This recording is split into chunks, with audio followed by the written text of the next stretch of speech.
Hi everyone, welcome to Meena for Math, which make your math lesson an easy one. இன்னைக்கு நம்ம CBSE board class 9 chapter 2 polynomials தான் பார்க்க போறோம். இந்த வீடியோல நம்ம exercise 2.4ல 11th sum பத்தி தான் டிஸ்கஸ் பண்ண போறோம். Before that, இந்த sum நம்ம identity 8 யூஸ் பண்ணி தான் sort out பண்ணிருக்கோம். So algebraic identities வீடியோட லிங்க் மேல கார்ட் அண்ட் டிஸ்கிரிப்ஷன்ல இருக்கு. செக் பண்ணிட்டு வாங்க so that இந்த sum இன்னும் சிம்பிளா இருக்கும். And now let's start. Exercise 2.4 sum number 11. Factorize 27x cube plus y cube plus z cube minus 9xyz.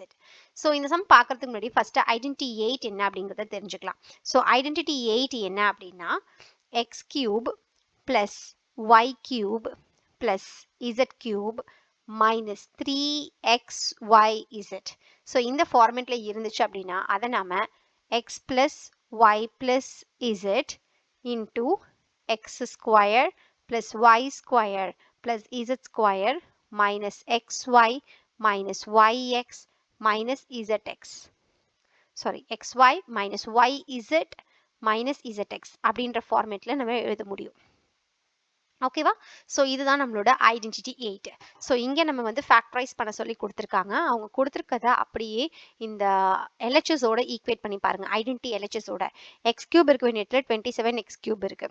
So X cube இருக்க வேண்டிய இடத்துல 27 எக்ஸ் கியூப் இருக்கு, விச் இஸ் நத்திங் பட் எக்ஸை வந்து நம்ம எப்படி எழுதலாம்? 3xன்னு சொல்லி எழுதலாம் இல்லையா? ஒய் கியூப் இருக்க வேண்டியதுல ஒய் கியூப் எப்படி இருக்கு, இசட் கியூப் இருக்க வேண்டியதுல இசட் கியூப் அப்படியே இருக்கு. மைனஸ் 9xyzன்னு இருக்கு, மைனஸ் 3xyzxy இருக்கு. 3xyz இருக்க வேண்டிய இடத்துல that is minus 3xyzல minus 3 into xக்கு பதிலா 3x yz அப்படியே தான் இருக்கும். அப்ப minus 9xyz தானே இல்லையா? ஸோ அப்படியே இப்போ நம்ம எழுத ஆரம்பிச்சிட வேண்டியதான். x கியூபுக்கு பதிலா 3x the whole cube plus y cube plus z cube minus 3 into 3x into y into z equals to. So நான் வந்து இவ்வளோ நேரம் எல்ஹெச்எஸ் பற்றி மட்டும்தான் பேசியிருக்கேன். இப்போ தான் நான் ஆர்ஹெச்எஸ்ல எக்ஸ்பேண்ட் பண்ண போகிறேன். எக்ஸுக்கு பதிலாக 3x.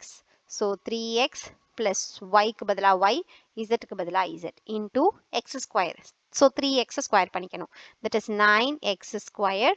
ஒய் ஸ்கொயரை அப்படியே ஒய் ஸ்கொயர்னா பண்ணிடலாம், இசட் ஸ்கொயரை இசட் ஸ்கொயர் பண்ணிடலாம், மைனஸ் xy. எக்ஸுக்கு பதிலாக 3x.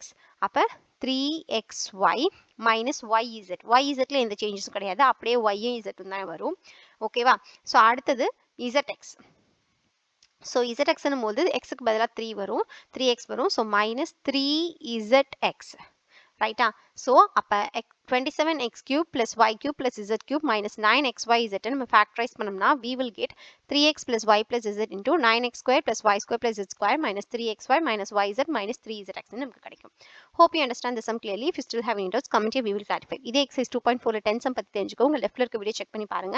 And exercise 2.4ல 12 sum பத்தி தெரிஞ்சுக்கோ. உங்க ரைட்ல இருக்க வீடியோ செக் பண்ணி பாருங்க. இந்த வீடியோ உங்களுக்கு ஹெல்ப்ஃபுல்லா இருந்தா do like the video and subscribe to Meena for Math. Also don't forget to hit the bell icon for future updates.